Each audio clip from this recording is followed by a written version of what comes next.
Hey guys, I'm Mr. Hark. Today I've got a very interesting and mind-blowing story for you. It's about a woman who actually talked to a Bigfoot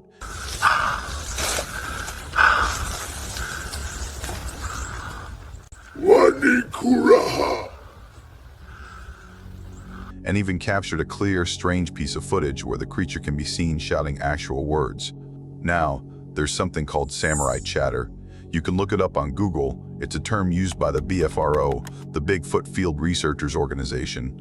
Basically, it refers to these odd, speech-like sounds people have recorded deep in the forests. Not animal noises, but not quite human either.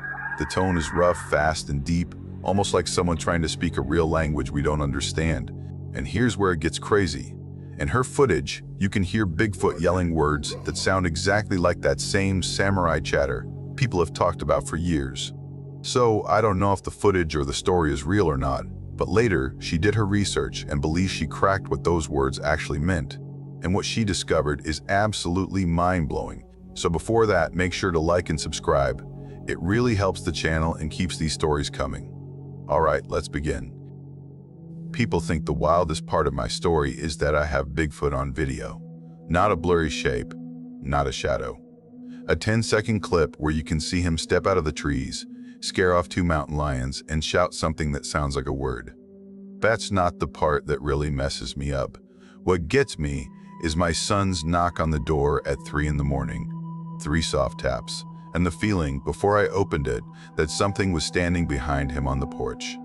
Something that had no business being gentle. My son was 10. He was smiling. I live in Washington State, or I did then, out toward the Cascades.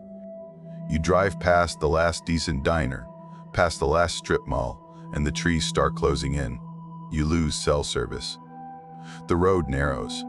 That's where my life was in 2014. My name is Sarah. Back then I was 32.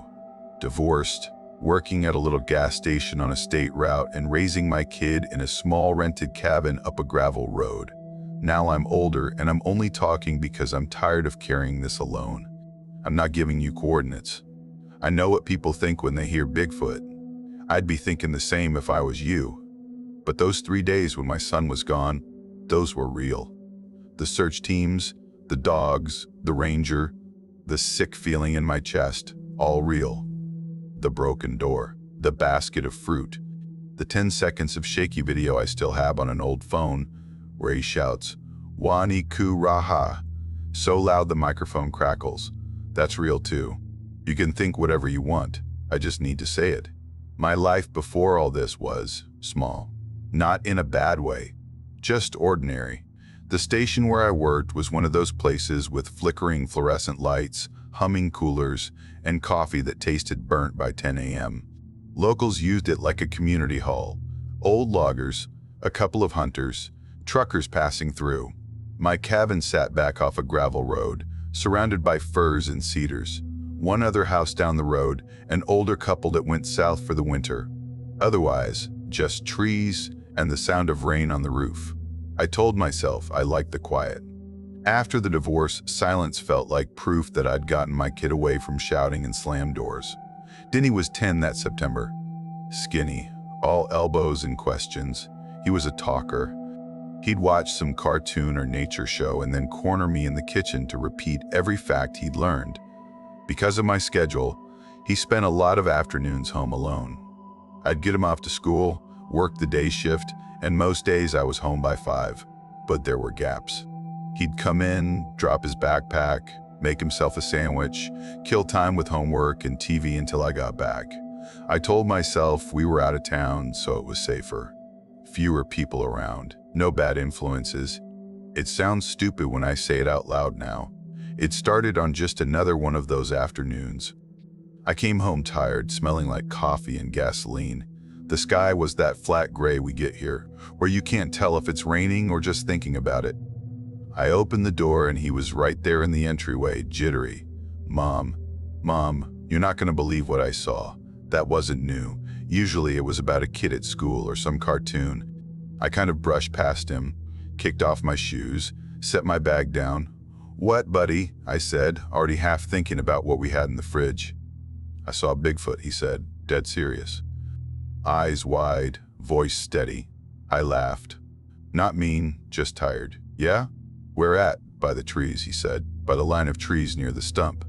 He was just standing there. I remember thinking, he's been watching those shows again. The ones where grown men run around in the dark with night vision and never actually find anything.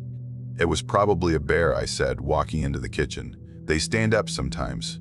No, he said, following me. It wasn't a bear. Bears have a snout, and they walk on all fours. This was taller than the porch roof. It had, like, shoulders, and it was just looking at me. He had that look kids get when they're telling the truth and not getting believed. Red in the face, frustrated but not smiling. Not playing. I still didn't take it in. I said something like, okay, well, if you see anything weird again, you come inside. Lock the door. You know the rules. He looked at me for a second like he wanted to say more, then just shut down. That was mistake number one. The next couple of days, little things started stacking up. The trash can out back was one of those metal ones with a lid. Raccoons still got into it sometimes, but they'd knock it over, dig around, make a mess. One morning, I went out and found the lid set neatly on the ground next to it. Not tossed, placed. The bag inside was torn at the top like something tall had reached in. The rim had a new dent in it near the top. I told myself again, bear. Maybe it got smart, I thought. Maybe it figured out the lid. I said it out loud, actually. Bear. Like naming it would make it normal. That same week, Denny started telling me about knocking. I heard it again, he'd say on the way to school. Last night, 3 knocks on the wall, right behind the couch. Like this, he'd show me. 3 evenly spaced taps with his knuckles. Houses make noise, I'd say. Wood expands. The wind shakes branches. He'd glare, cross his arms, and look out the window the rest of the drive. Then, one night after he'd gone to bed, I heard it. I was in the kitchen, rinsing plates. The TV was off. No music, just the fridge humming. 3 knocks. On the back wall. Not a creak, not pipes, knocks. My body reacted before my brain did. My shoulders went tight. Heart jumped. I put the plate down slowly, wiped my hands on a towel, and just stood there listening. Nothing. I went over the back door and flipped on the porch light. The yellow light hit rain, the rail, the edge of the trees. For a second, I thought I saw something move, but it might have just been a branch. That's when the smell hit me, like wet dog and dirt, but heavier. A musky animal smell. Not garbage. Not skunk. Just wild. It came and went fast, like the wind shifted. I locked the deadbolt. Double-checked the window latch. Went to bed with my heart still tapping in my throat. I didn't tell Denny I'd heard it. I didn't want to feed his Bigfoot story. I also didn't sleep much that night. About a week later, I got stuck on a night shift. One of the other girls called in sick, and my boss asked if I could cover. Rent doesn't care if you're tired, so I said yes. I made Denny mac and cheese, left it on the stove, and went through the rules again. Lock the door, don't open it for anyone, call the station if anything weird happens. He rolled his eyes. I know, Mom. Driving down the gravel, I had that familiar twist in my stomach. Every time I left him alone out there, it felt like I was peeling myself away from something important. The shift was boring. A few customers, a couple of regulars. Around 10, the forest ranger came in for coffee. Older guy, gray in his beard, steady eyes. I thought about telling him about the knocks, the trash can, the smell, but I'd already had him out once in the fall for a raccoon problem, and I didn't want him to start thinking of me as that woman with the stories. So I kept my mouth shut, wiped the counter, and counted drawer till, like always. I got home around 2 in the morning. The first thing I noticed when I turned into the driveway was that the porch light was off. I always left it on for him. Always. My gut went cold. I pulled the car right up close to the steps and left the engine running. The trees felt like they were leaning in. The door was closed. When I reached for the knob, my hand was shaking. It was locked. I fumbled the key, got it open, and hit the light. Denny was asleep on the couch. TV still on some kid's channel, volume low. Blanket half on the floor. My knees almost gave out. I stood there just looking at him for a second, letting my body catch up. Relief can make you feel sick. In the morning, once my heart had settled somewhat, I asked him why he turned the porch light off. He frowned. I didn't. It just went off. Bulbs burn out, I started, but he cut me off. Right after the knocks, he said. 3 on the back wall, then 3 on the front, and then the light went off. And I heard breathing. Breathing? Right outside the window, he said. Like this. He did this slow, deep inhale and exhale. He's checking on us. Who? I asked, even though I knew. Bigfoot, he said, like it was obvious. The same one. I snapped at him then. Told him to stop saying that it was just animals and his imagination. He shut down again, walked away. That night, I left the porch light on and double-checked it 3 times before bed. It was still on in the morning. The footprints showed up a few days later. I wasn't looking for them. I was dragging the trash can back after pickup day. The ground along the side of the cabin was damp and muddy. There they were, 2 big impressions near the corner.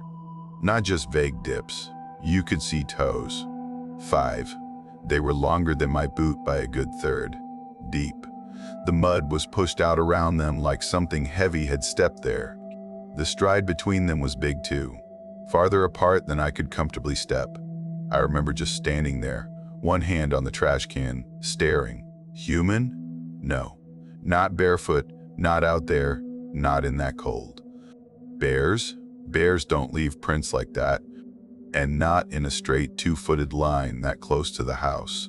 I thought about grabbing my phone to take a picture. My hand even went to my pocket. Then this stupid voice in my head said, if you take a picture, then it's real. So I didn't. That might be one of the dumbest choices I made, but at the time, it felt like not pushing on a bruise. That night, Denny woke me up again. He was standing in the doorway, silhouetted by the hall light. He's outside, he whispered. I heard him. I almost said go back to bed, but something in his voice stopped me. We went to the living room. I turned the TV off. The cabin went quiet, that thick kind of quiet where every little noise feels big. We waited. Then, out past the yard, from somewhere in the trees, came this long, low sound. Not a coyote, not an owl, not any animal I recognized. It started deep, rose a bit, then cut off. The hair on my arms stood up. My body knew it was wrong before my head did. Denny squeezed my hand. That's him, he whispered. Go to your room, I said. No, he said. Now, he went, slow, looking back at the window. 3 knocks on the wall. I grabbed my gun, more out of habit than anything. I hated that thing.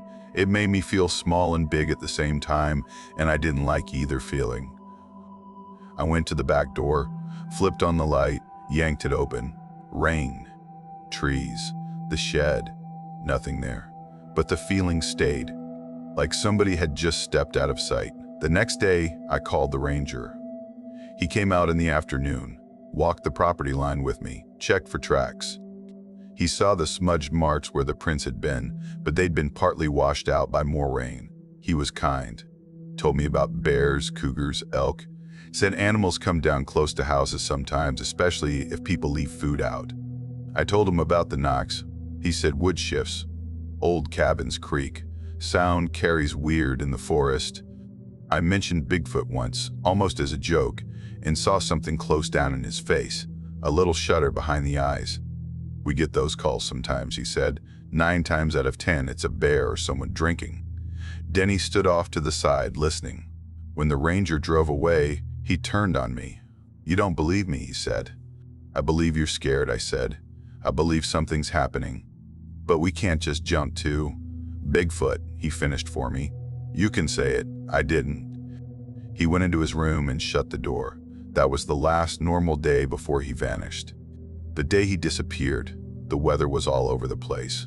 A little rain in the morning, some sun, then clouds again. Typical for September. I dropped him at school, did my shift, listened to old men complain about the price of gas. Nothing felt strange. On the drive home, though, this heavy feeling settled on me. Like when you know you've forgotten something important but can't think what. I pulled into the driveway, got out, and knew something was wrong before I even reached the steps. It was too quiet, no TV sounds, no video game noises. Inside, his backpack was on the couch. His shoes sat on the mat. A half-eaten apple was browning on a plate. Denny, nothing. I checked his room. Empty. Bathroom. Empty. My room. Closet. Under beds. That stupid instinct to look in places you know he can't physically fit. I went outside, heart pounding, yelling his name into the trees. No answer. The ground near the yard showed a few scuffs, maybe where he'd been running, but I couldn't read them. After 10 minutes of searching and screaming till my throat hurt, I called 911. The rest of that day is like flashes. I see pieces when I think back, not a smooth line. Sheriff's car in the driveway. Radio's crackling. Neighbors I barely knew up the road coming to ask what they could do. The ranger again. Volunteers in orange vests. Dogs on leashes, noses to the ground. They fanned out through the trees, calling his name. At first, there was a sharpness to it. People moved fast, voices loud, questions direct. Had he run away before? Did he have friends out here? Was there anyone who might take him? I told them no. No. They asked about arguments. About me. About his dad. I told them about the woods, the knocking, the things we'd heard. I said Bigfoot once. The word tasted ridiculous in my mouth. Some of them looked away when I said it. One volunteer kind of smiled like, "Oh, you're one of those." By nightfall, they had set up a sort of base at the end of my driveway. There were flashlights in the dark, beams crossing through the trees. The dogs kept barking at shadows. They kept at it the next day. Grid searching, they called it. They found nothing. No jacket, no shoe, no blood, no drag marks. By the second evening, the energy had changed. People still walked the lines, but the urgency wasn't the same. It was quieter, more sideways glances.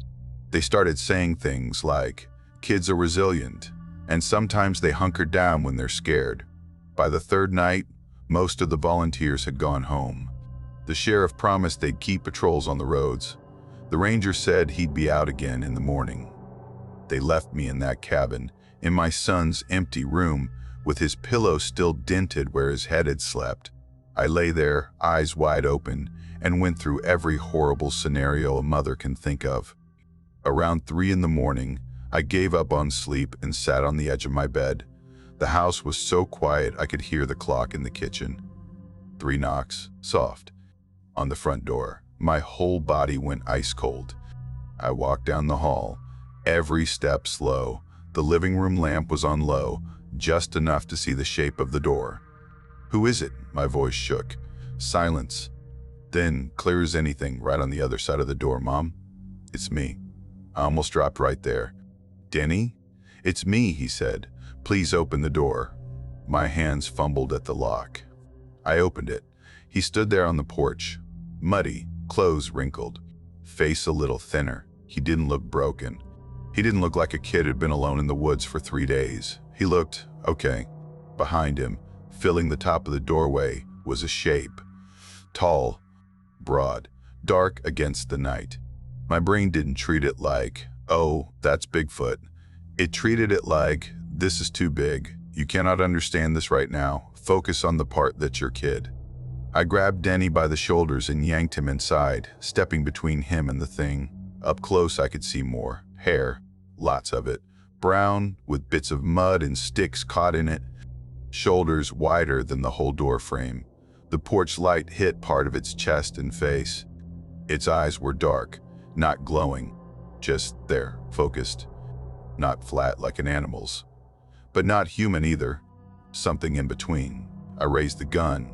I don't even remember drawing it, but it was in my hand, pointed at its chest.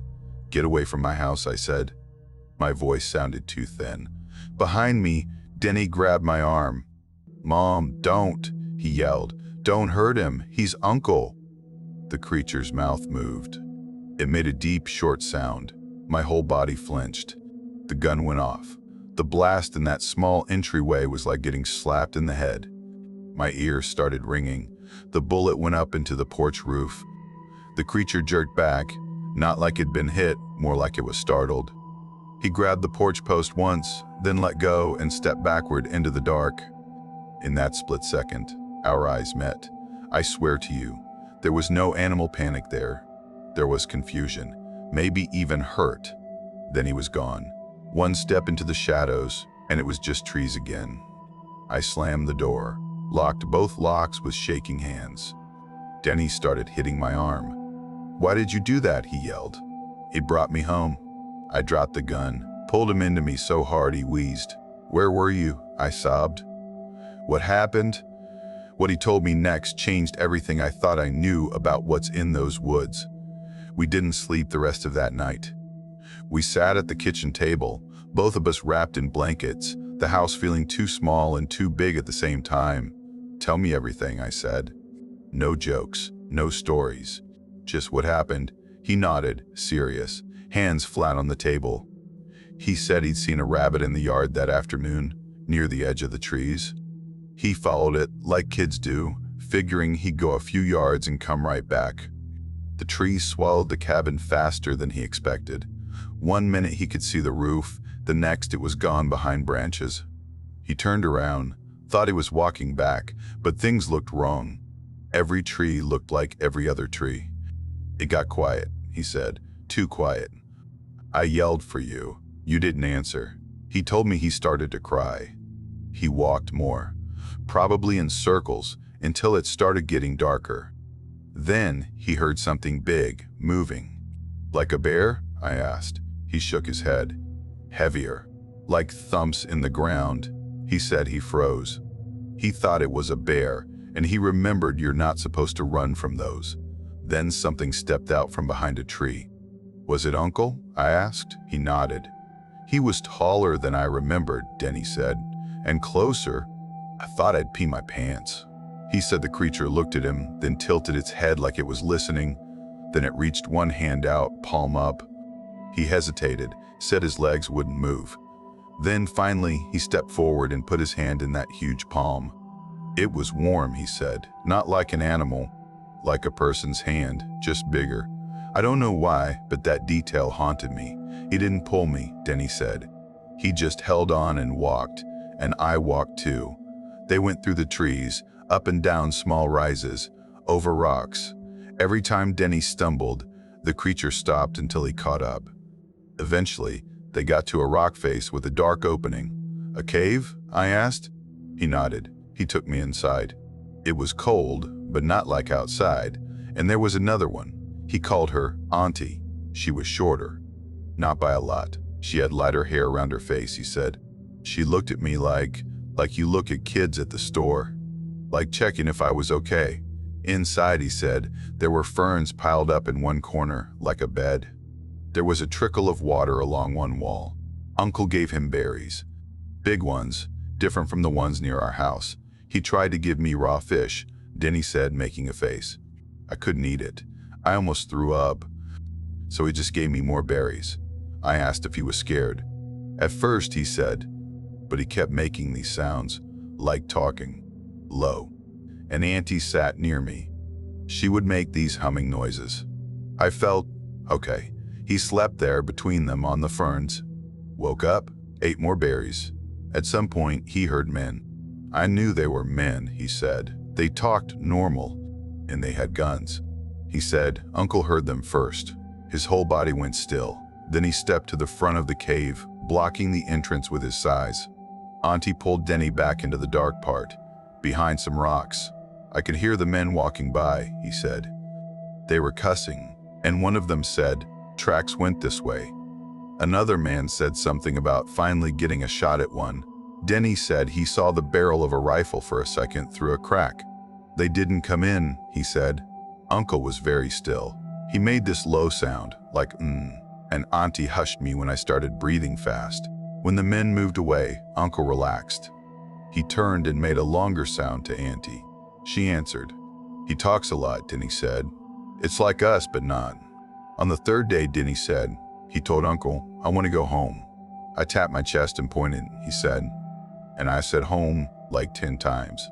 He didn't know if Uncle understood the word, but he understood the intention. Uncle made a sound. Denny said it sounded like a sigh. Then he nodded. He took Denny's hand again and let him out. "He went a different way," Denny said. "Not the same way we came in. I think so the men wouldn't find the cave. They walked a long time." At one point, Denny recognized a fallen tree he'd climbed on before. "And then I saw the porch light," he said. "And I was happy, and then you shot. The guilt of that hit me like a physical thing." "I didn't hit him," I said. "Stupid words. I didn't hit him." "I know," Denny said. "He knows too. But you scared him." He looked older sitting there at that table, not in his face, in his eyes. "He helped me," he said. "You always say nobody's out here to help us, but he is." I didn't know what to do with that. The next morning, I called the sheriff and lied. I told them Denny had walked farther than he realized, gotten turned around, slept in an old deer blind, and found his way back toward the road. They checked him over, asked him questions. He stuck to my story. I could see it hurt him to do that. They closed the missing persons file. Everybody congratulated each other. The ranger patted Denny on the shoulder and said, "Try not to scare your mom like that again, okay?" And just like that, as far as the world was concerned, it was done. It wasn't done for us. The next strange thing happened 2 days later. I couldn't leave him alone anymore, not even for a shift, so I took him with me to the station, sat him on a stool in the back with homework and my phone. When we drove back up the gravel that evening, the first thing I saw was the front door. The frame was cracked near the top hinge. The wood around the lock was splintered. My heart dropped. I pulled up fast, told Denny to stay in the car, and ran to the porch. Up close, it looked like something had tried to pull the door open without bothering with the lock. The top hinge was bent, screws half out. On the porch, next to the doormat, was a basket. Not store-bought, woven from branches and strips of bark. Inside were berries, roots, and some kind of fruit I didn't recognize. Behind me, Denny came up the steps quiet. "It's from him," he said. I looked at the broken frame, then the basket, then the trees. "He was trying to get in," I said.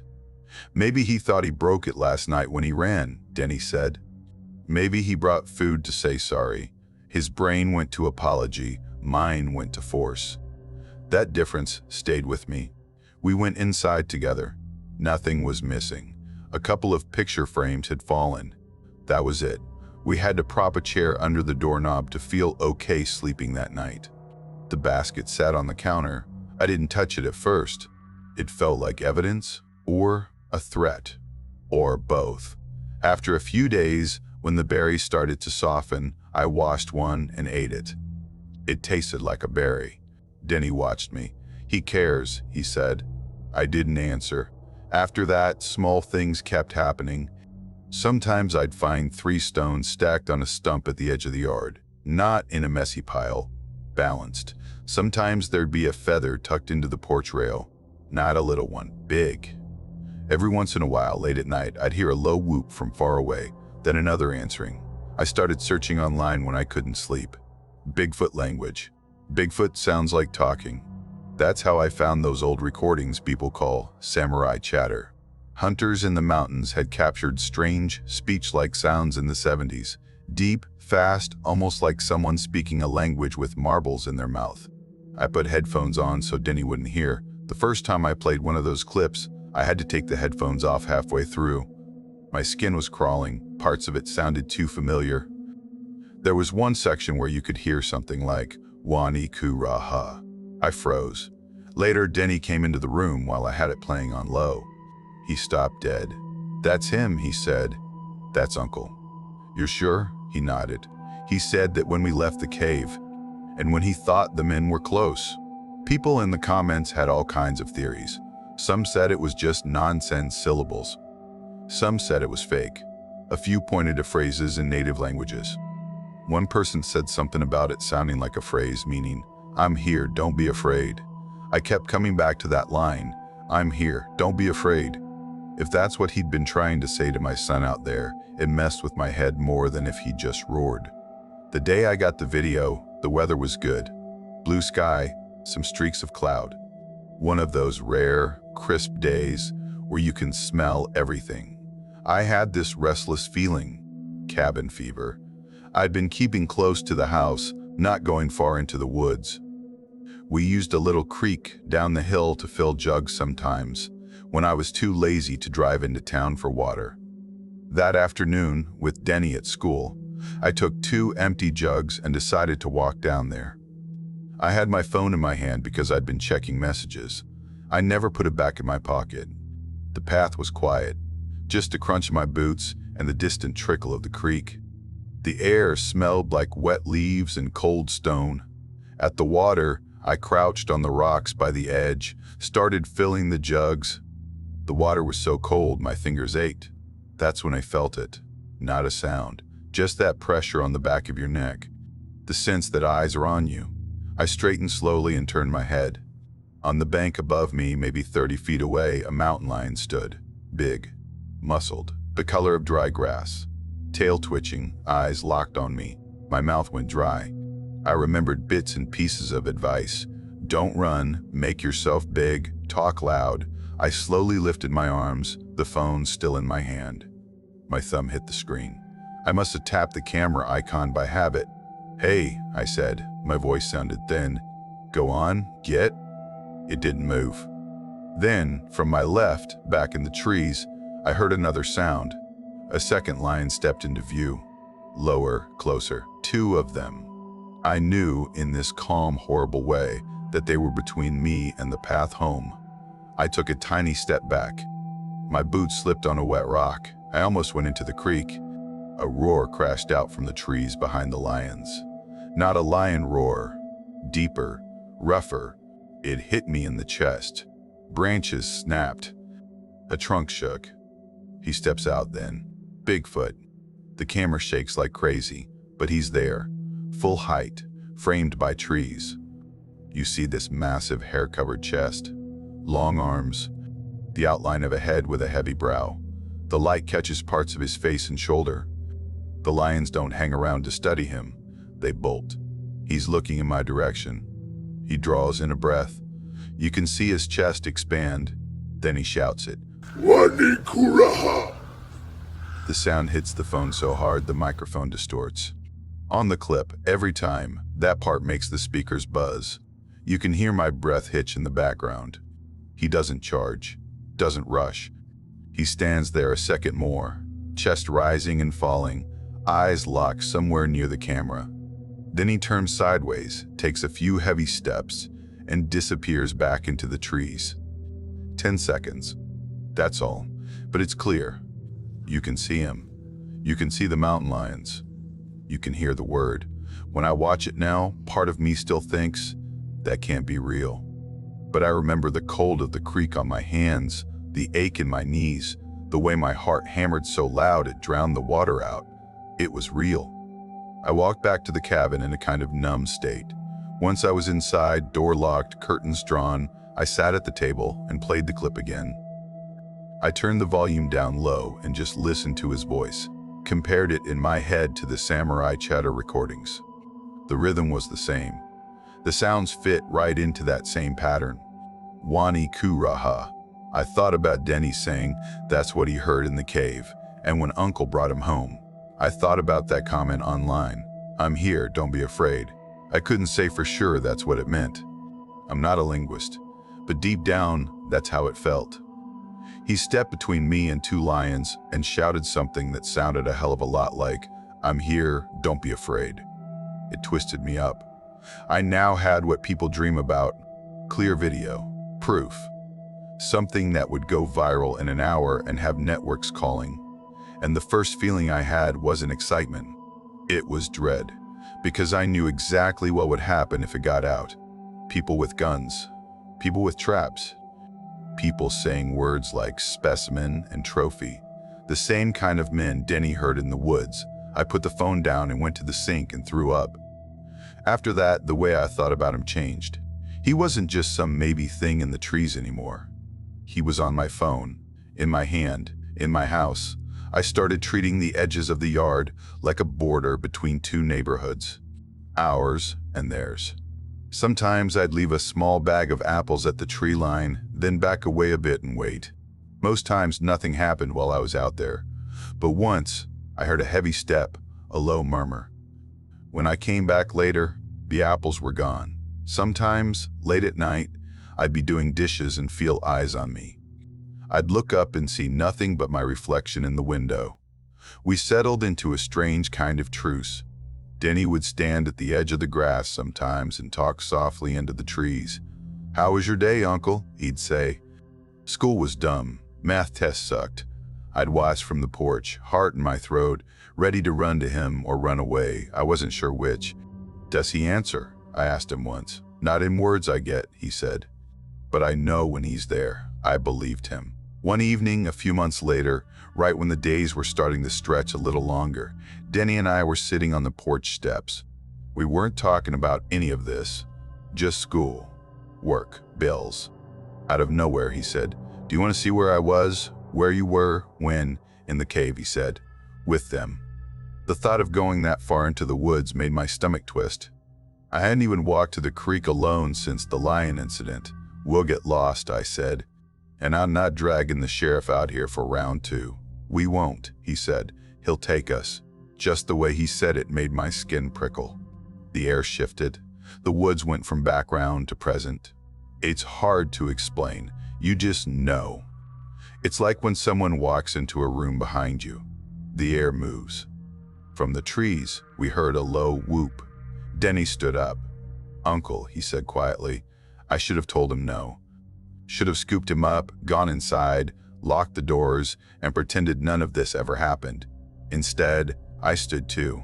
He stepped out from between the trees like he'd been there the whole time. Not rushing, not sneaking, just there.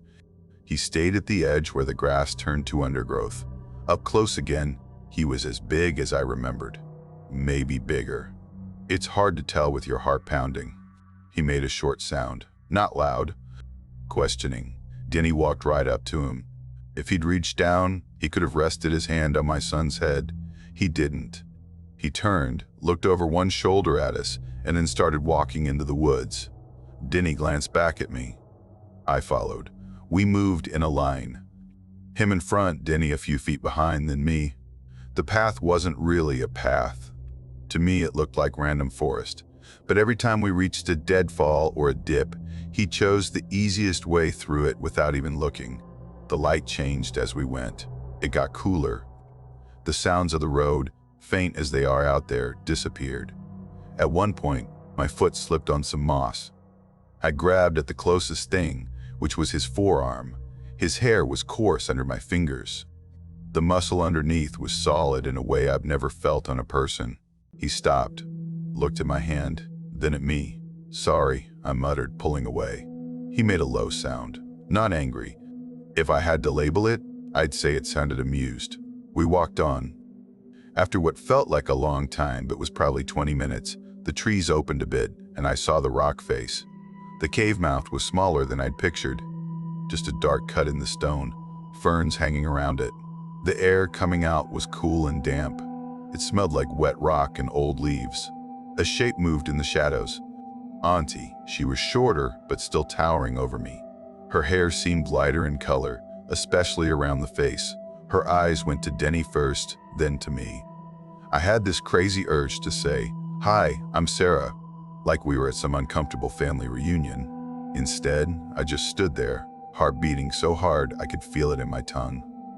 Denny walked in a few steps and pointed. "That's where I slept," he said. There was a patch of flattened ferns in one corner. Along the wall, by a trickling stream of water, I saw markings. Lines smudged in what looked like mud. Circles, cross lines. Art? Writing? Just something to do with big hands on a boring night? I don't know. Uncle watched me. Not blocking the entrance, not pushing me further in, just watching. "I won't tell," I heard myself say. "I promise. I won't tell anyone where this is." His head tilted just a fraction, like he understood more than I wished he did. He made a longer sound then. A string of those deep syllables. I didn't record it. My hands felt too clumsy, and it didn't feel right, pulling a phone out in their home. Denny smiled a little. "He says safe," he told me, I think. Maybe he was guessing. Maybe he wasn't. We didn't stay long. A few minutes. Enough for me to see where my son had spent 3 nights while the world outside was panicking. On the way back, the forest felt different. like we were walking through someone's house. When we reached the edge of our yard again, he stopped, right where grass met leaf litter. He didn't step out. He looked at me, then at Denny, then made a soft sound. Then he turned and walked back into the trees. That was the last time I saw him that close. Life didn't snap back to normal after that. It kind of sagged there, bent around this secret. We moved a couple of years later, closer to town. Less forest, more people. I told myself it was for Denny. Better school, more chances. That was true. But another part of me knew I needed distance. It was exhausting, living with one foot in that world and one in this one. We kept the cabin a while, then let it go. I took the video off my main phone before we moved, transferred it to an old one, then turned off all the auto backup stuff. No cloud, no email. That phone lives in a drawer now. Once in a while, when the house is quiet and everyone's asleep, I take it out, charge it up, and watch the clip. I've shown it to exactly one person, years later, someone I trusted. They watched it 3 times, then looked at me and said, "If that's fake, it's the best I've ever seen." It's not fake. I've seen how people act when there's something to chase. I've heard men in the woods with guns saying, "Tracks went this way," and sounding excited about it. If I put that clip online, the spot where he shouted those words would be crawling with drones and rifles inside a week. They'd say it was for research, for science, for the good of humanity. But you know how that kind of story ends, so I sit on it. Maybe that makes me a coward. Maybe it makes me selfish. I don't know. All I know is something out there helped my kid. Hid him from the very kind of men who'd now come for him if they saw what I have on that screen. He brought my son home. He saved me from 2 mountain lions when he didn't have to. He shouted something that sounds an awful lot like, "I'm here, don't be afraid," at both of us, in his own way. I owe him more than I owe anyone who wants proof. Denny's grown now, has his own life, his own problems miles away from those trees. If you ask him about it, he'll shrug, change the subject. Most days he pretends it was just some weird childhood story he half dreamed. That's how he survives it. But sometimes, if we're watching some nature clip and a strange whoop comes from the TV, he'll go very still. His eyes will flick, just for a second, toward the nearest window, and I know he remembers. As for me, there are still nights when I wake up at 3 in the morning for no good reason. I lie there in the dark, listening to the hum of the fridge, the tick of the clock. In my mind, I hear it then. 3 soft knocks on a door that isn't there anymore. I see my kid on that porch smiling, mud on his face, a giant shape behind him in the shadows. I see those eyes on the camera screen, looking past the glass, past the pixels, like he's staring straight back at me. Not like prey, not like a monster in some movie, like a neighbor at the edge of the light, saying the only thing that has ever really mattered in this whole mess. "I'm here, don't be afraid."